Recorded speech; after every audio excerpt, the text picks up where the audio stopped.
Hi, this is Mike Shilley. I wanted to show you how to make Bavarian style pretzels from scratch.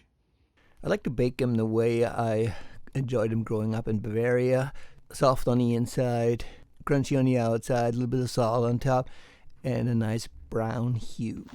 For the dough, I use 13 grams of instant dry yeast. You can buy small packs in the grocery store, or I just usually order a 1 pound package from Amazon, which lasts quite a while when you store it in a Ziploc bag once you've opened the pack and store it in the fridge.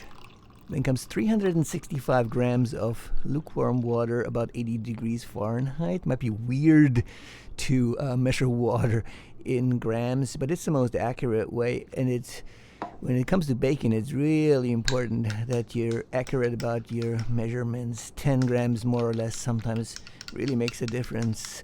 Mix that up with a spoon and let it sit for 5 minutes. Then let's measure 10 grams of salt. I use sea salt from Trader Joe's. Doesn't really matter what kind of salt it is, but the dough needs salt in order to taste right. Then measure 640 grams of bread flour into a bowl.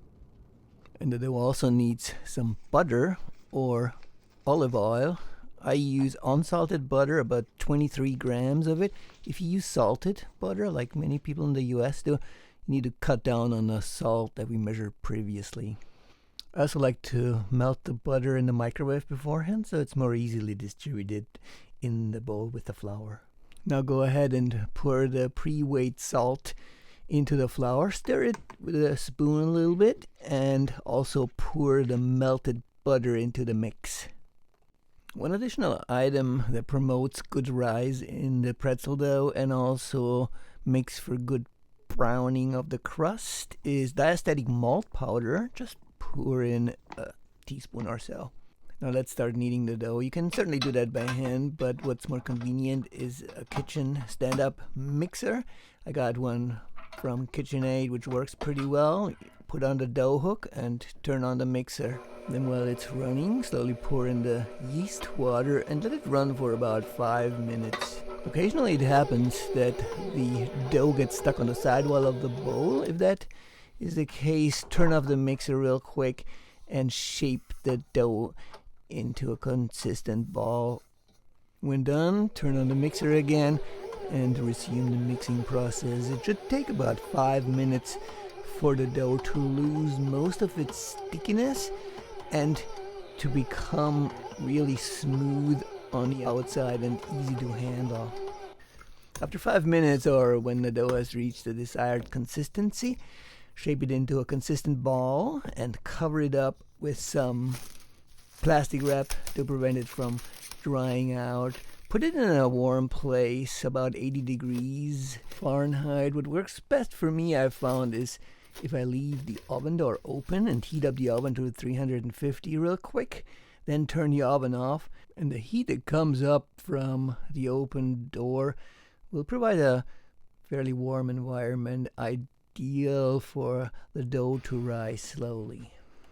After about 20 to 30 minutes resting in this warm environment, the dough should have doubled in size, and you can scrape it out of the bowl and dump it onto a surface that you've covered with a little flour. Also put some flour on your hand to avoid them sticking to the dough, and roll it by hand until it forms a long cylinder, which you then can cut into the individual pieces for the pretzels. I have a rack that holds about 9 pretzels, so I'm gonna cut off 9 separate pieces of the dough. You can weigh them if you want to be real precise, but most of the time you can just eyeball it, because it doesn't matter if the pretzel is a little bigger or smaller.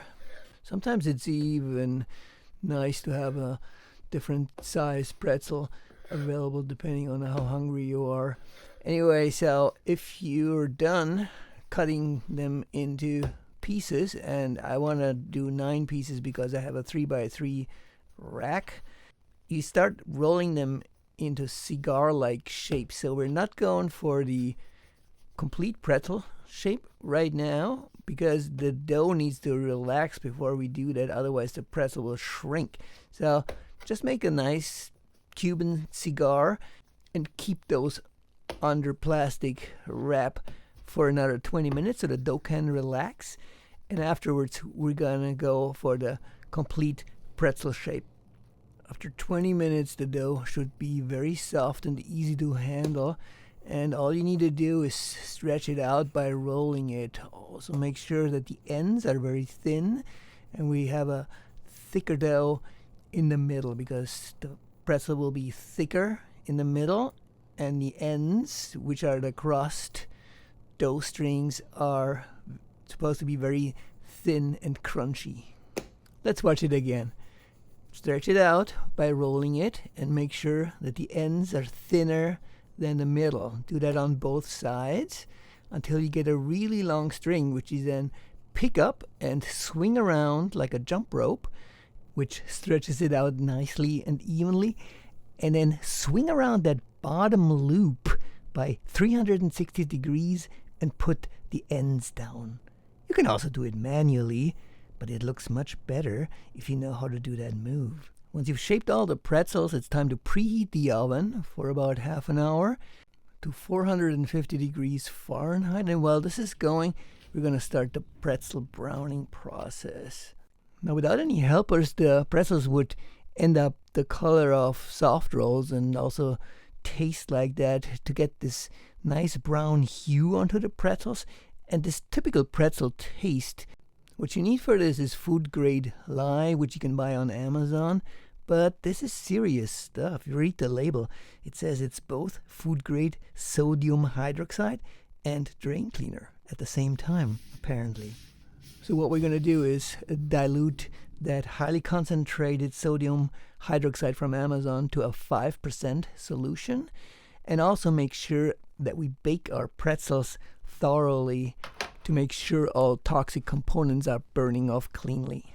Okay, so you want to use a flat plastic container to dip the pretzels in and put in enough water to submerge the pretzel at least half. So you actually want to make sure it's plastic and not metal, because the lye will eat into any type of metal or worse, aluminum.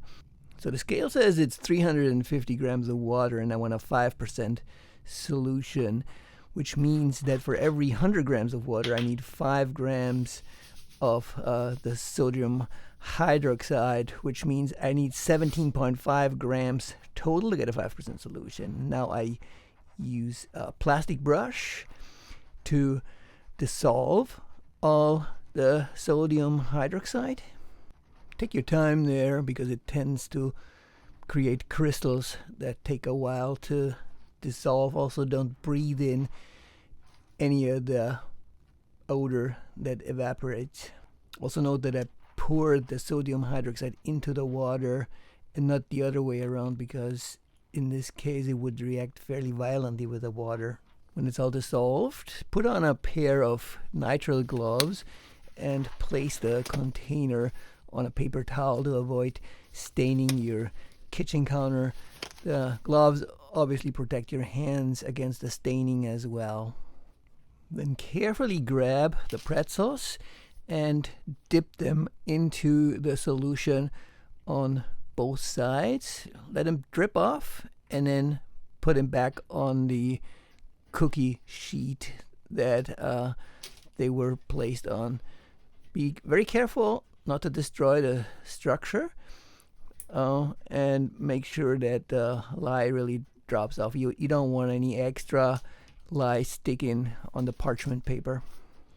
When you're through with all the pretzels, discard the solution. Just pour it down the drain with lots of water to dilute it even further.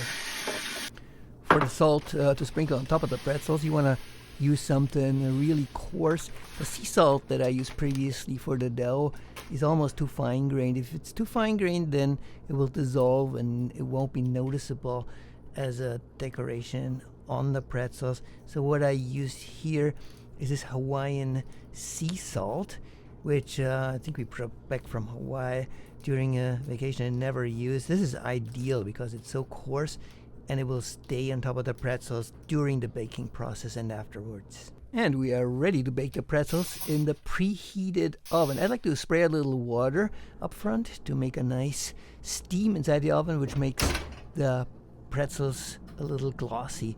Set the timer to 22 minutes and watch the pretzels. If they are turning brown, and it depends on how brown you like them. Some people like them burnt, some people like them a little lighter. Just take them out of the oven and put them on a cooling rack. If you follow the instructions so far, they should be fairly easy to peel off and have the desired consistency. Let them cool off completely and enjoy them fresh. They typically want to be consumed within a couple of hours after baking. Then they're best. There you have it. Hope this was helpful. Enjoy your pretzels.